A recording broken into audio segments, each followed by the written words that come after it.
What is up, football betters? I'm coming at you on the 12th of July with college team win total over-unders for the 2022 season. Brief introduction about myself before we get going. I've been betting on the NFL and college football for about 10 years, turning a decent profit in doing so. I'm not a statistician. I don't have any crazy formulas for betting.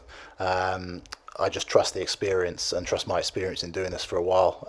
Last year I was 56% in terms of won bets on football, and on college football I was 62%. That includes against the spread, prop bets, and parlays. So of all the bets I took, I won 62% on college football. With that said, let's get going on the win totals for the 2022 season. A few things to note. And my sort of opinion on taking total team wins for the year, or losses indeed, is that the odds just really aren't that worth waiting for. You're obviously going to wait 4 months, in some cases longer, to get your returns. And for the odds they give you, you're a lot of time going to get less than 100% profit back. So for me personally, I would never lay a lot on these, and I only really trust something that I was really confident about. It's not really about the odds, but more about the feeling you have about a team. And the second thing with these is that there are so many variables in terms of player injuries, and now we have to deal with things like COVID rescheduling, which just makes these kind of a slightly more risky bet these days. So as I said, you have to have real conviction to go with these. I see value in certainly one team, and there's a few others I am tempted with. So I'm going to run through 5 teams overall here that I see a bit of value in terms of total over-under wins. Let's get rolling.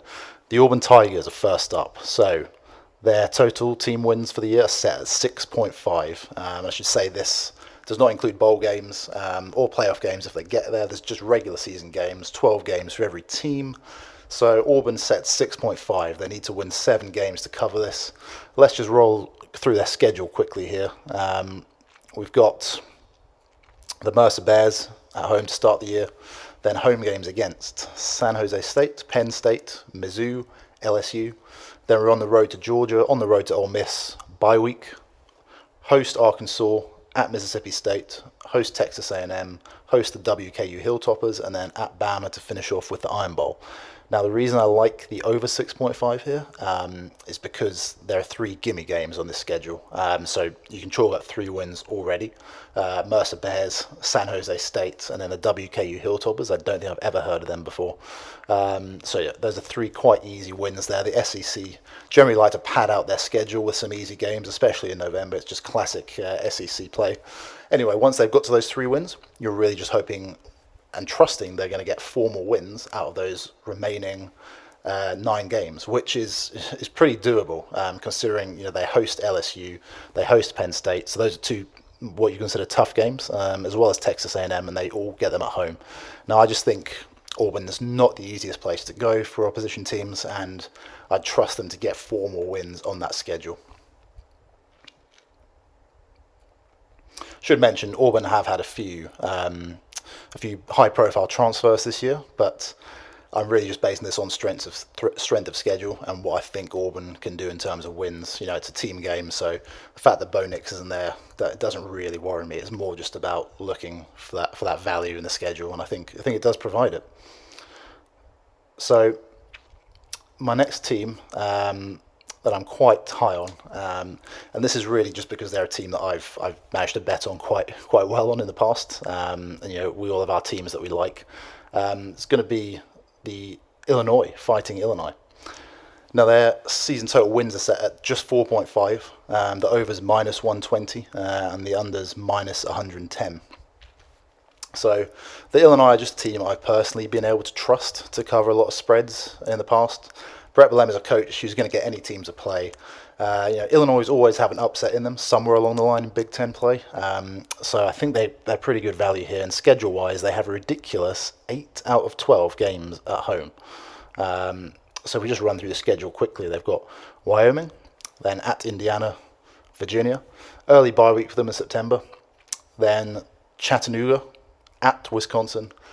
Iowa and Minnesota at home. Another bye week for them in October. Then it's at Nebraska, and they host Michigan State and Purdue, at Michigan, and at Northwestern Wildcats. So, look, it's not the easiest schedule, but as we've seen in the Big Ten in the past, um, a lot of these teams just like to beat up on each other. Illinois always have a couple of good results in them every year, and they've got those tough out-of-conference wildcards. Wyoming and Virginia, they have in weeks 1 and 3 at home in Illinois, so that's pretty massive. It's still a risk to ask them to get to 5 wins, which is why I'm probably not going to lay too much on this. But 8 out of 12 games at home, that is massive. In college football, home field advantage is a thing. So it's one I'm going to be looking at hard. My real lock, I guess you'd call it, for this year is going to be the Iowa Hawkeyes keeping it in the Big Ten. So their season total wins is set at 7.5. That just struck me as slightly odd, because this is a team that got to the Big Ten championship last year. Admittedly, they got blown away in it, but if we have a look at the schedule here, so it's South Dakota State, Iowa State, Nevada, at Rutgers, number 7 Michigan at home, at Illinois, bye, at number 3 Ohio State, Northwestern, at Purdue, number 11 Wisconsin at home, then at Minnesota and Nebraska at home to finish off the year. So, look, there's some tough games on there, but this spread just stood out to me as a head scratcher. First reason, trust the experience. Kirk Ferentz, he's entering his 24th year as a college football head coach, longest serving head coach. The team is always well coached. They don't make many mistakes. As well as that, they have a veteran at quarterback, Spencer Petras. Kind of had to remind myself his name. He's not a household name. He doesn't stand out. But I like the senior at quarterback when you're wagering on these college games. It is always a factor for me. Trust the veteran leadership. Even if they're not the best player, their mistakes are going to be limited, and you can usually kind of trust teams a bit more who have that presence at quarterback. Second reason I like the Iowa total is the easy opening. Now, this is about as tame a start to a college football season as you could hope for if you're a Hawkeyes fan. 3 straight home games, then a trip to Rutgers in September. They've got the Cy-Hawk Trophy against Iowa State. They won that the last 6 times, and it's a home game. So you've got to feel pretty confident that they're going to be 4-0 before hosting Michigan in early October. And that's the third reason, Michigan at home. It's always guaranteed to be a night game in Iowa City. This is going to be one of their toughest games on the schedule. You don't really know what Michigan is going to be like. It's a tough game for them on the road in Iowa City. You just like the Hawkeyes in that situation. I wouldn't bet against them, let's say that. And then my final reason is when I was running the simulations for their schedule, like the worst case scenario just isn't even that bad. So in the worst case, they might lose to Iowa State, maybe Michigan beat them. They're going to Ohio Stadium, so you could probably chalk that up as a loss to OSU. But then you've still got one loss to play with because you just need them to win 8 games. So, they've got some easy Big Ten games, Northwestern, Purdue, and then Wisconsin, Minnesota, and Nebraska to finish off the year. And those teams kind of fade historically as the year goes on and often don't have much to play for. So you do like their schedule and just being able to run that. It is one that I'm going to be laying on, and I'm pretty confident in that, to be honest. So next we've got the LSU. Coming in also at 6.5 wins this season. They're one I did look at for another over in terms of achieving higher than maybe what the bookies are thinking here, because it comes down to I have conviction that Brian Kelly will get the program turned around. But again, the schedule is pretty nice to them, and you're only asked them to win 7 games, so slightly over 50% of their games. They've got Florida State to start the year in the Caesars Superdome in New Orleans, which is essentially, it's a neutral field game, but it's a home game. Then we've got the Southern Jaguars, Mississippi State, New Mexico Lobos.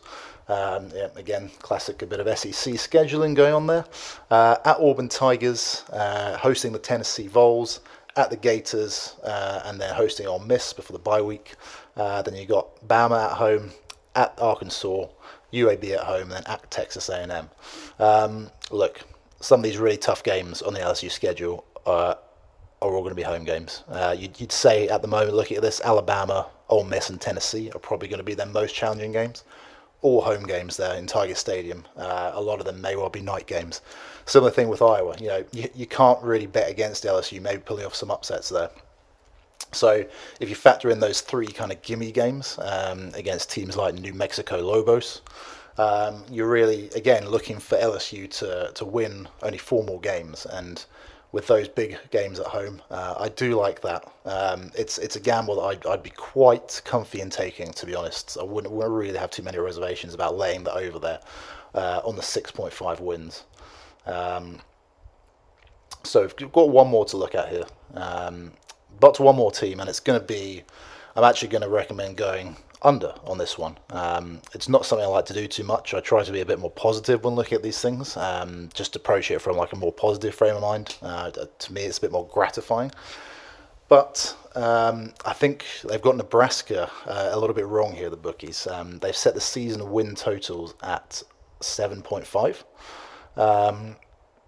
Now, look, I know Nebraska can consider themselves like unlucky in some games last season. They were very close, but I think there's just a bit of an overreaction to what's gone on there. The quarterback leaving, and like maybe just a bit of the classic sort of love affair with Scott Frost that everyone seems to have. Look, he's been a good coach when he's done it before, but he hasn't really got stuff going here at Nebraska. And I think to ask him to get to 8 wins is just a lot. The schedule here versus Northwestern, neutral game in Ireland. Looking forward to that one. But it's a neutral game; it could go anyway. Then they've got North Dakota Fighting Hawks, Georgia Southern Eagles, and the Oklahoma Sooners at home. Big game there. Bye week: Indiana Hoosiers at home, at Rutgers, at Purdue. Another bye week: Illinois and Minnesota at home, at Michigan, Wisconsin, at Iowa. Look, the Big Ten, as I've said before, it's a tough league unless you're Ohio State. You have to be on it every week. They're going to be teams that just beat up on each other while Ohio State run the division. That's typically what we see. Some of those games coming down the stretch: Minnesota at Michigan, Wisconsin at Iowa.